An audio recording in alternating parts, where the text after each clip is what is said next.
Ujani update 2 August 2026 सकाळची स्थिती.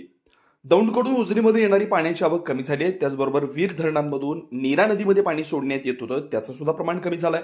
मात्र आता भीमा काठाची जी परिस्थिती आहे ती पंढरपूर आणि परिसरातील बघितली तर भीमा दुथडी भरून वाहते, कारण अगोदर सोडलेला जो वीर आणि उजनीतील विसर्ग आहे तो त्या ठिकाणी पोहोचलाय. भीमा नदीकाठचा पुराचा धोका जो आहे तो कमी झालाय. आज सकाळी 6 वाजता उजनी धरणाची टक्केवारी 97.57% होती. उजनीतून भीमा नदीत काल सायंकाळी 7 वाजता सोडलेला 91,600 क्युसेकचा विसर्ग तोच आज सकाळी 6 वाजता कायम आहे. मात्र उजनीमध्ये दौंडमधून येणारी जी पाण्याची आवक आहे ती काल दुपारी 1,06,000 पर्यंत गेलेली होती. यामध्ये घट झाली आहे. ती आवक 1,01,000 क्युसेक पर्यंत दुपारी 3 वाजता होती.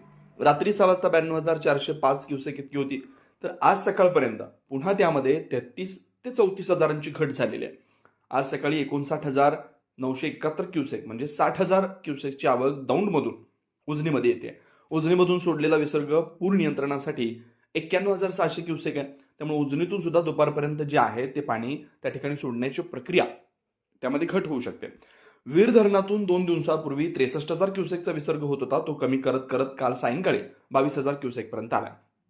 तर आज सकाळी वीर धरणामधून नीरा नदीपात्रात 14,754 म्हणजेच 15,000 क्युसेकचा विसर्ग होतोय. त्यामुळे आज दुपारपर्यंत भीमा नदीची पाणी पातळी आहे ती नरसिंहपूर या ठिकाणी कमी व्हायला सुरुवात होईल आणि त्यानंतर टप्प्याटप्प्याने खाली येत भीमा नदीचं जे पाणी आहे ते कमी होईल. पुराचा धोका जो होता, घाटमाथ्यावरती पाऊस कायम राहिला असता तर मग मात्र उजनी आणि वीर या दोन्ही धरणातून सोडण्यात येणाऱ्या पाण्यामुळे भीमा नदीकाठी पूर स्थिती निर्माण झाली असती. मात्र सध्या आपण पाहिलं तर पाऊस थांबलाय. उजनी आणि वीर धरणातून सोडण्यात येणारा विसर्ग कमी झालाय. वीरचा कमी झालाय, उजनीचा सुद्धा कमी केला जाईल. त्यामुळं सध्या तरी पुराचा धोका जो आहे तो भीमा नदीकाठचा तुर्तास कमी झालाय.